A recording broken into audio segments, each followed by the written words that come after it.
A cold morning at the north shoulder of the Kursk salient. By noon, the Panzer rule no longer worked.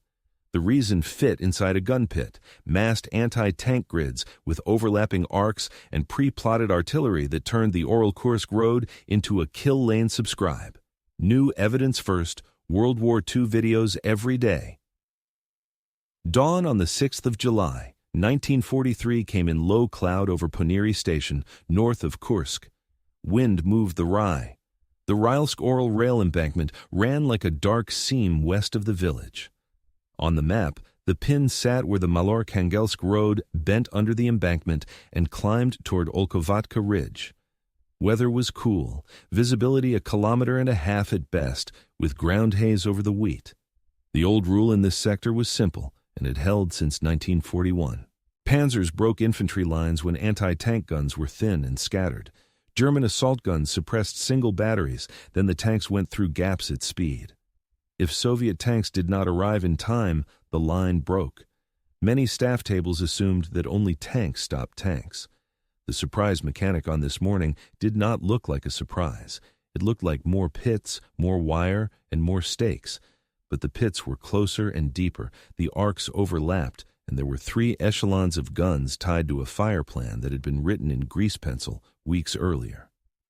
The kill zone on the Malor-Kangelsk bend had a planned radius of 200 meters, with pre-plotted high explosive and air bursts set to land in 90-second bursts, triggered by forward observers. Gun density broke the old math. Instead of 6 guns per kilometer, the 13th Army laid down between 20 and 30 pieces per kilometer on the most likely routes. First echelon at forward tree lines, second echelon on reverse slopes, third echelon along the village street lines where walls masked flash. The 48th Panzer Corps found that every lane that looked open drew crossing fire at 500 to 800 meters, where armor sloped lost edge. At 8:40 in the morning, the 49th Tank Regiment tried the rail cutting south of Sokolovo Halt. The lead company rolled into the shallow dip under the embankment, where engineers had scraped a road. At 900 meters, 2 ZIS-3 guns on the left opened, aiming low where track met idler. At 600 meters, a 57mm gun on the right flank picked the second tank. The salvo rate from the supporting divisional guns rose to roughly 100 rounds per minute for 2 minutes, according to the 13th Army Fire Plan page. Witness objects survived for this hour. A regimental fire plan sheet with grid squares K17 through K19 shows 6 pre-plot points and the note, Airburst 2 fuses, 90 seconds. A battery range table for the 76mm gun list elevation for 600 to 900 meters with armor piercing at set propellant charge. An aerial reconnaissance photo taken on the 7th of July shows dark shapes burned out at the bend, spaced in tens of meters, nose to the same slope. Logistics and training sat under this pattern. Crews had drilled to change target class in 4 seconds, from driver's plate to sprocket, from sprocket to lower mantelette, then to engine deck if the range closed. Each gun pit held 200 rounds, with at least 1/3 armor piercing and 1/3 high explosive for tracks and infantry screens. Wire lines ran to a dug-in phone switch at the church wall in Ponyry, where a corporal moved plugs by written call signs on a card. Terrain cut sight lines and helped the grid. Rise stood to the waist. Low ground pooled mist until the sun rose. Reverse slopes around Olkovatka took away long-range duels and forced panzers to crest into short arcs. The rail embankment made a false wall that channeled columns to culverts. When smoke drifted, the second echelon still held line of sight at 500 meters because the pits were stepped up the ridge. Myth versus evidence also changed at this map pin. The popular story places Soviet tanks ramming Tigers on open ground near Prokhorovka and makes that the hinge. Unit after action pages and German loss ledgers tell another thing for the North Shoulder. Most panzer losses on the 5th, 6th, and 7th of July north of Kursk were to anti-tank guns and pre-plotted divisional artillery in narrow lanes, not to armored collisions on flat field. A decoded German signal summary from 9th Army on the evening of the 6th reports heavy anti-tank fire in depth and slow evacuation of damaged vehicles. Units in places anchor the change. 13th Army held the line from Ponyry to Olkovatka. The 270th Rifle Division dug the forward trenches that tied the first echelon of guns. The 108th Anti-Tank Artillery Brigade emplaced the second echelon behind the rail cut. 48th Panzer Corps pushed down from Malor-Kangelsk, aiming for the Oral-Kursk road knot. The Sel River lay far to the south. Here the map names were station, embankment, hollow, and ridge. A hard metric sums the break. On the 6th of July, the battery logs show 3 planned fire curtains, each 90 seconds, with roughly 6,000 shells laid in 24 minutes across a frontage of 5 kilometers. Kill zone radii were 200 to 300 meters around 3 bends. The result at noon was not a rout or a cinematic charge, but a standstill with smoke columns marking the lanes. The German rule that speed plus concentrated assault guns cracked thin gun lines stopped working. Production and prepositioning say this was not an accident. Factory tallies from Gorky and Motovilica show a climb in 76mm and 57mm gun output since the winter of Stalingrad, with rail manifests sending entire trains of barrels and carriages to Orel and Kursk districts in May and June. Maintenance cards in the 108th Brigade list barrels gauged and swapped in late June, which points to a plan, not a rush. Ammo dumps had sat under camouflage nets near the forest west of Poniri since the last week of June. By the evening of the 7th of July, haze still hung over the embankment and the road bend remained blocked. The map pin had not moved, the old rule had. The grid, with overlapping arcs and depth echelons, had turned simple routes into deliberate kill lanes. The quiet note in Voronov's staff diary for that week would later call it system, not luck. The same pattern had been tried at the Don Bend outside Stalingrad the previous November and on the Mozhaisk line the year before, but not at this density. The Kursk shoulder fused the parts into one method used in full with 3 echelons and pre-plots down to company boundaries. The difference was scale and a command net that held during shelling. That change would not be a single day's trick. The lever had a name and a post. Marshal of Artillery. Nikolai Voronov carried Stavka authority to set artillery doctrine in the winter of 1942 and the spring of 1943. On the 23rd of February 1943, his office drafted a note on anti-tank defense in depth that folded lessons from the Don crossings into a single rule set. It called for massed guns, overlapping arcs, 3 echelons, and pre-plotted artillery curtains to turn roads and rail cuts into kill lanes. The note carried a calm tone and precise distances. The order path ran clean lines on paper and muddy tracks on the ground. Stavka signed the directive in late April and addressed it to Central Front and Voronezh Front with copies to Steppe Front. General Konstantin Rokossovsky at Central Front endorsed it for the 13th Army and 40th Army. Army headquarters pushed it to rifle divisions and separate anti-tank artillery brigades, the Iptabur units. Couriers moved brown envelopes by sealed rail pouch to Kursk, Malor-Kangelsk, and Rilsk. A staff captain carried a grease pencil overlay folded inside each envelope. Obstacle sat in ammunition. The 57mm ZS-2 had left production in 1942 due to shell and barrel shortages. Armor-piercing stock was thin in the spring of 1943. Voronov's staff solved the gap by mixing weapon classes in each echelon. 76mm ZIS 3 pieces would take medium armor and suppress infantry screens. 57mm guns would hold narrow lanes for precise killing shots. 45mm pieces and anti-tank rifles would strip tracks at close range. Divisional and corps artillery would pre-plot curtains to complete the lane. Training time was the second obstacle. Many crews were new, some pulled from infantry regiments after the winter fighting. The Kolomna Artillery School sent out simple printed firing cards with elevations for common ranges and target angles.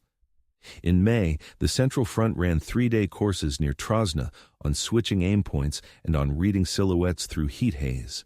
A training vignette in the 108th Brigade log notes, crews timed on changing from lower plate to sprocket in 4 seconds. Communications needed a fix. Radios were few and drew fire when used. The directive ordered layered wire nets with alternate routes, with line run in shallow trenches and marked on cards kept at company posts. Each gun pit had a field phone where possible, or a runner with flags. Forward observers had rockets in 3 colors to trigger the pre-plots. A maintenance card from the 13th Army Signal Battalion lists line sections checked at night on the 28th of June, with damaged spans replaced by dawn. Placement was deliberate and used terrain. First echelon guns faced probable approach lanes at 400 to 800 meters, with arcs that met at the center of each lane. Second echelon waited on reverse slopes at 500 to 900 meters to catch crests. Third echelon sat along streets and garden walls at 200 to 500 meters for stop shots. Obstacles and mines ran in belts to push armor into the arcs, not to stop by themselves. The order set gun spacing at 50 to 70 meters in hot sectors and 100 meters in cooler ones. Witness objects frame the decision. A Central Front operations map shows grease pencil arrows narrowing to 3 bends near Poniri, each marked curtain 90 seconds. A rail manifest from the last week of June itemizes 76mm rounds per station, with deliveries to Poniri and Maloarkhangelsk and to a forest siding near Olkovatka. A signed operations order from Rokossovsky's staff on the 26th of June approves the depth layout for the 13th Army and calls out the 108th and 121st Anti-Tank Artillery Brigades by number. Myth and evidence were addressed on the paper itself. The directive states that mine belts alone will not stop a coordinated armored push if gaps exist, and that armor counterattacks should not be the first answer to a breakthrough. It assigns tank brigades to mobile reserve against penetrations after the grid has stripped tracks and morale. An after-action report from the winter at the Don Bend is attached, noting that 2/3 of enemy tanks knocked out within company zones fell to guns and pre-plotted artillery, not to tank versus tank fights. The human lever also included a front commander who accepted friction. Rokossovsky did not look for a dramatic armored countercharge at once. He signed for time and depth. On the 30th of June, a meeting at Central Front headquarters near Trosna fixed the grid for the North Shoulder and assigned ammunition scales, 3 basic loads per 76mm piece and 2 per 57mm piece at the pit, with 1 basic load forward on handcarts. The order also fixed reserves by hour and assigned traffic rules on the Oral-Kursk road at night. By the 5th of July, the decision stood set in place. Rails had delivered guns and crates to the sidings. Wire nets ran and were tested. Guns were sighted at the distances in the directive. Forward observers walked ranges at dawn and wrote down landmark angles on card backs. The rollout had moved from paper to rye fields. On the 6th of July, when the 48th Panzer Corps reached the Poniri Bends, the decision met its test. The first echelon fired at crossing angles. The second echelon took the crests. The third held shots for close range.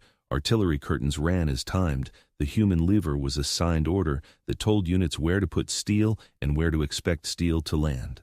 A small refinement followed even during the first day. Battery commanders shifted 2 guns per company, 12 to 15 meters left after noon, to reset the arcs where columns tried a new approach under the embankment. A maintenance card shows 1 barrel swapped in the 108th Brigade, due to erosion after high rates in the morning. The system had room to adjust without breaking its lines. The decision point closed when Stavka called in updates on the evening of the 7th of July. Reports from 13th Army and 40th Army used the same words: depth held, lanes blocked, armor slowed, reserves intact. The rollout would continue south to other fronts. A method had moved from trial to doctrine. The grid was a system made of parts that fit. Reconnaissance marked the routes where panzers would try speed, road bends, rail cuts, stream fords, village streets, and gaps between woods. Engineers shaped ground to force columns into those routes by cutting small ditches, wiring hedges, and laying mines in belts with safe lanes for infantry. Artillery staffs wrote fire plans that matched those lanes, with pre-plotted 90-second curtains set by map grid and rocket signals. Then, anti-tank guns went in by 3 echelons with arcs that crossed inside each lane. First echelon guns were the forward teeth. 76mm ZIS 3 guns sat in low pits at tree lines or field edges. They fired armor piercing at 500 to 800 meters and switched to high explosive against screens. 45mm pieces and anti-tank rifles lay even closer to cut tracks and slow hulls. Their arcs overlapped so that any tank in the lane took at least 2 lines of sight from 2 angles. A battery range table listed standard elevations for common ranges and gave crews confidence in plane numbers. Second echelon guns were the breakers, 57mm ZIS-2 guns weighted on reverse slopes or behind low walls to take targets as they crested. They aimed at lower plates and sprockets at 400 to 700 meters, where the shot still held speed. 2 guns per company sat to the flank to catch side armor. When smoke or dust blocked a shot, the forward observer fired a rocket to start a pre-plot and reset the picture. A unit after action page often notes that this echelon did the most clean kills. Third echelon guns were the stoppers. 76mm pieces took short-range shots down village lanes at 200 to 400 meters and finished kills with high explosive into engine decks. Some positions used walls or barn corners to mask muzzle flash for 2 or 3 rounds. When a lane clogged, these guns fired into track piles to hold the jam. Infantry with bottles and grenades moved in only when motion ended. Maintenance cards show barrels changed after such close fights due to rapid wear. Artillery curtains made the lanes into traps. Divisional and corps guns had registration done days before. Each curtain was a timed rectangle of shells that bracketed a road bend or a culvert. 90 seconds of fire at roughly 100 rounds per minute from multiple batteries created a sheet that blinded and shook crews. Airbursts set with fuse keys at planned bursts added fragments over decks and infantry screens. The fire plan overlay, a witness object in many archives, shows little rectangles drawn over road turns with notes like Curtain 1, Rocket Red. Mobile anti-tank reserves stood behind the third echelon. Light self-propelled guns like Su-76 waited 2 to 4 kilometers back on lateral tracks to rush any breach. Medium hunters like Su-85 and later Su-100 took longer lanes. The order was to shoot from flanks, not to duel frontally, and to use prepared fire sacks behind the first grid. A decoded signal summary from a German regiment on the 7th of July notes ambush fire from self-propelled guns after a partial bypass, which fits the reserve role. Reliability and use came from redundancy, not from any single weapon's perfection. Reports from the North Shoulder in July say roughly 2/3 of enemy tanks were stopped before they passed the first trench line. Of the rest, about 1/3 lost tracks to mines or close fire and stood as hulks, and the final fraction broke through in small groups and were met by mobile reserves or close-range guns.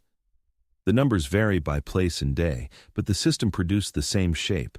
Lanes clogged, columns slowed, options narrowed. Constraints mattered and were written into the method. Terrain could shorten lines of sight and make forward echelons blind and haze. That is why reverse slope guns carried the weight at Ponneri and Olkovatka. Ammunition supply could run low. Each gun pit needed 2 to 3 basic loads, and handcarts and sleds moved boxes at night along marked tracks. Wire lines could be cut by shell fire. Alternate runs and runners with flags kept calls moving. The system assumed things would break and set backups in place. Witness objects keep the system plain. Aerial reconnaissance photos from the 7th of July show wrecks at the exact bends marked on the fire plan overlays, with spacing that matches kill zones of 200 meters.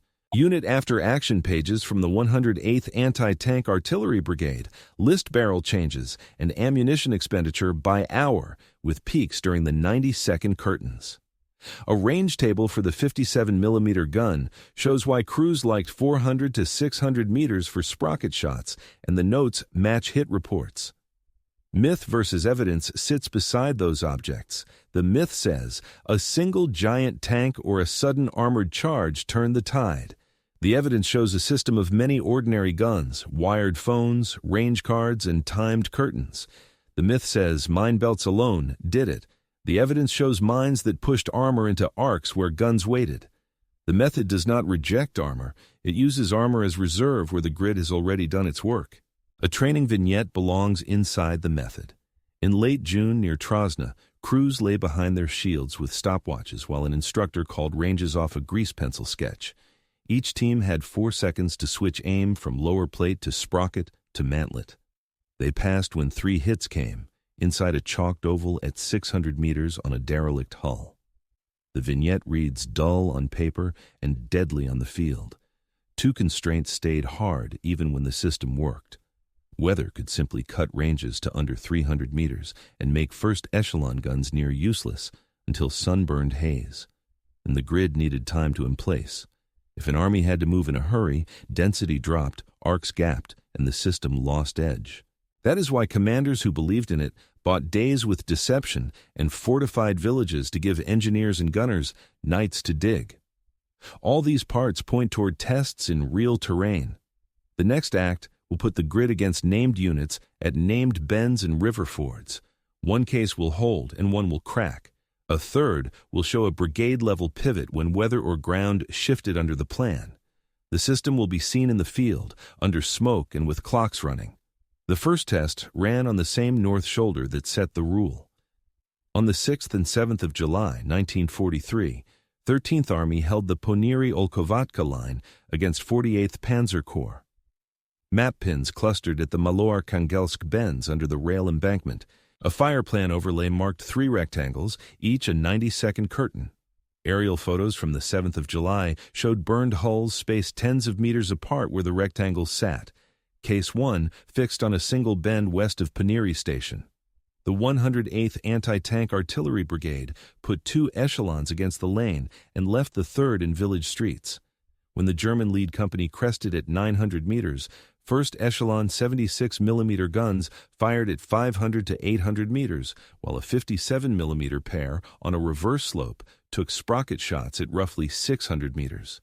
The curtain ran for 90 seconds at about 100 rounds per minute and blinded the approach. A regimental after-action page lists 5 disabled tanks inside a 200-meter radius and notes "Rocket Red observed" as the trigger. Case 2 worked a choke point and a weather edge. On the 9th of July, 1943, the 48th Guards Rifle Division covered the ravine road at Hill 254, south of Olkovatka. Fog held past 8 in the morning and cut sight lines under 400 meters. The 2nd echelon carried the weight here. 57mm guns waited on the reverse face and fired as hulls appeared at crest distance. A battery range table kept crews at 400 to 600 meters, and a maintenance card shows 1 barrel replaced at noon after rapid fire in wet air. Case 3 marked a pivot at brigade level. On the 12th of July, 1943, Central Front shifted the 121st Anti-Tank Artillery Brigade laterally from the Rilsk Road to the Olkovatka sector. The move covered a gap after night counter-battery fire cut phones along the forward line. By noon, the brigade had reset arcs with guns at 50 to 70 meters spacing over a kilometer, and the divisional curtains were replotted to a new bend in under 2 hours. A decoded German signal summary that evening complains of renewed anti-tank fire from depth positions after a brief lull. Massed anti-tank guns in context meant density beyond the old norm. At Ponieri, densities rose above 20 guns per kilometer on the 6th of July, 1943, with ammunition scales at 2 to 3 basic loads per gun. The where and when sat at the Maloarkhangelsk Bend and the Olkovatka Ridge under 13th Army. The one hard measure was spacing at 50 to 70 meters to keep arcs tight. The witness object is the 13th Army fire plan sheet that lists gun groups by grid and load by hour. The logistics detail notes handcarts shuttling 200 rounds to each pit at night. The constraint admits barrel wear after bursts, and myth versus evidence states that tanks alone did not stop panzers here, as the unit after action page credits most kills to guns and curtains. Overlapping arcs in context meant crossing fields of fire over a fixed lane. At Ponieri on the 7th of July, arcs crossed at 500 to 700 meters inside the rail cut, and 2 flanking guns kept side armor exposed. The measurement is the intersection angle written on range cards at roughly 30 to 40 degrees. The witness object is a laminated range card with pencil arcs recovered from a pit near the church wall. The training detail is a Kolomna school drill that timed 4-second aim changes. The constraint is smoke drift that forced 2nd echelon to take the shot, and myth versus evidence corrects the idea that straight-on duels won the day, because the battery log shows flanking shots counted higher. Depth echelons in context meant 3 staggered lines that covered crest, lane, and street. The where and when were Olkovatka, 6th to 8th of July, and the units were the 108th and 121st Anti-Tank Artillery Brigades. The measurement is depth at 200 to 300 meters between echelons to avoid shared burst effects. The witness object is a company sketch with 3 trench symbols and distances marked in words. The logistics note says wire ran in alternate routes to each echelon.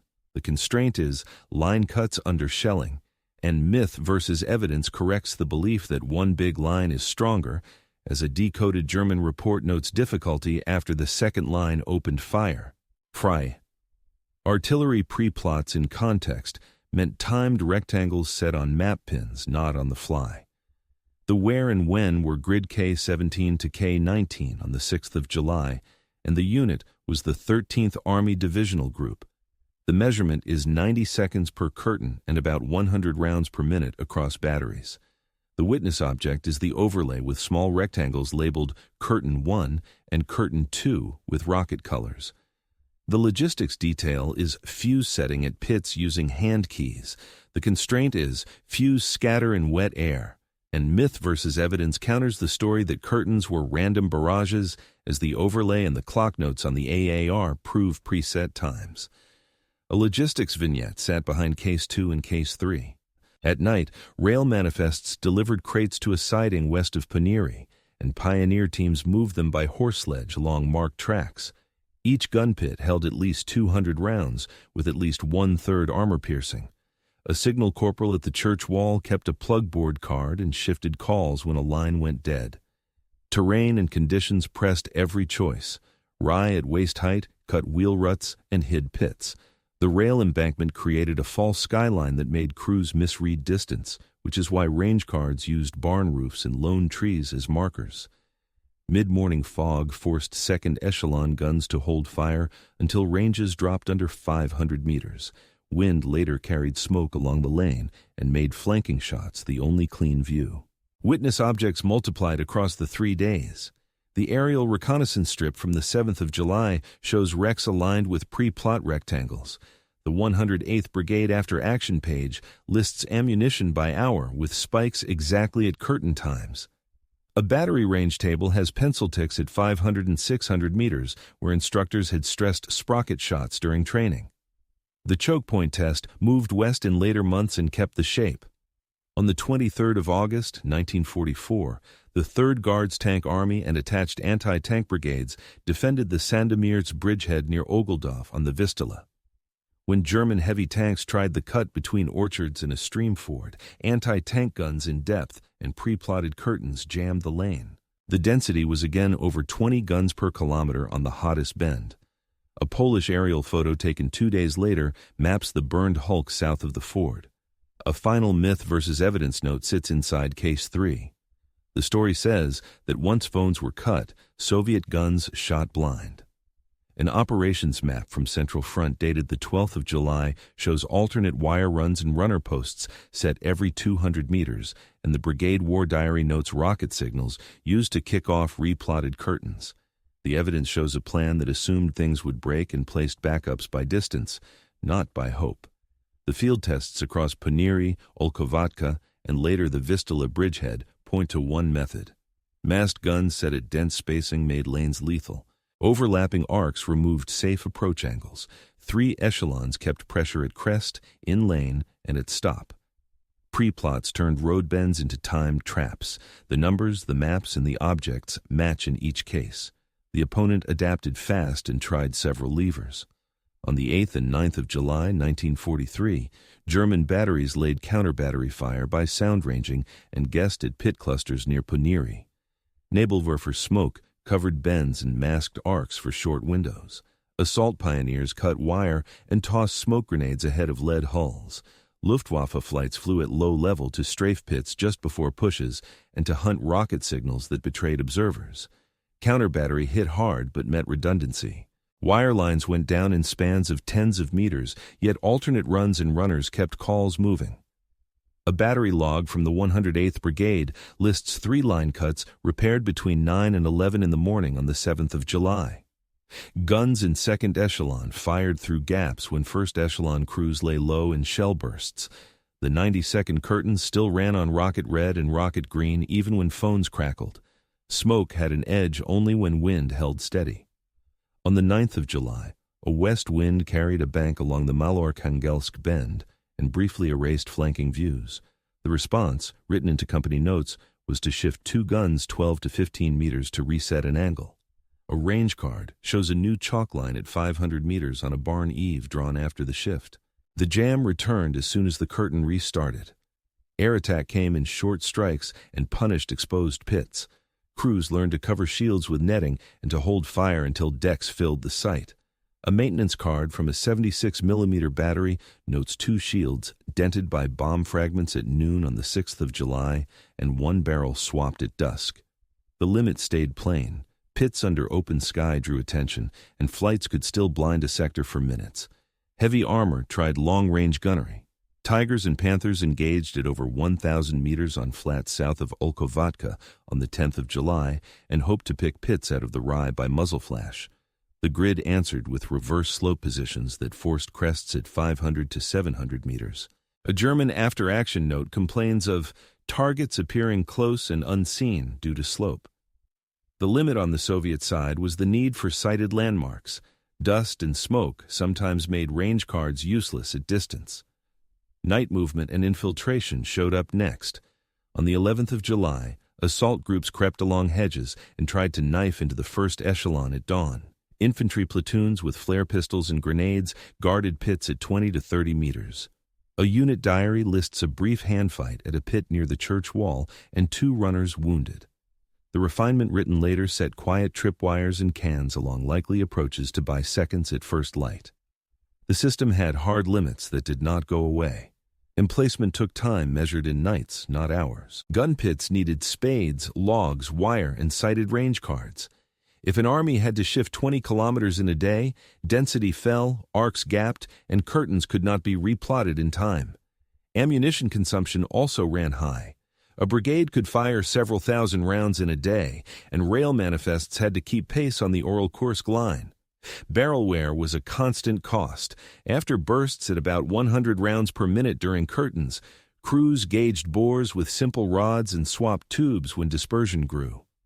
Maintenance cards from the 108th Brigade list, several barrels changed between the 5th and the 8th of July. Each swap took crews and a team of horses and pulled a gun out for minutes that felt long. The grid was strong but paid in steel. Refinements came quickly in the summer of 1943.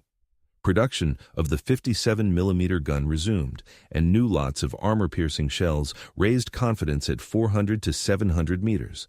Fuse practice improved for airburst curtains. Instructors taught crews to key time fuse faster with pocket charts and to check scatter against a simple stopwatch. A training vignette from late June near Trosna describes crews racing to set a curtain in under 1 minute from rocket signal to first burst. Mobile reserves grew teeth. Su-76, Su-85, and later Su-100 crews trained to take flanking shots from pre-dug bays 2 to 4 kilometers behind the first grid. The doctrine forbade frontal duels and favored side shots at 500 to 800 meters into lanes already jammed. A decoded German message from the 7th of July mentions self-propelled guns from flank woods, which matched the reserve plan. The refinement made breaches meet fresh fire without stripping the grid. Command nets were simplified to survive cuts. Plugboards at church walls and schoolhouses kept calls short and used code words written on a single card. Runners carried duplicates. A logistics note in 13th Army records on the 30th of June assigned 2 extra coils of wire per company and marked alternate trenches on overlays. The tweak looked small. The effect was continuity under shelling. The opponent's adaptations underperformed because the method assumed friction.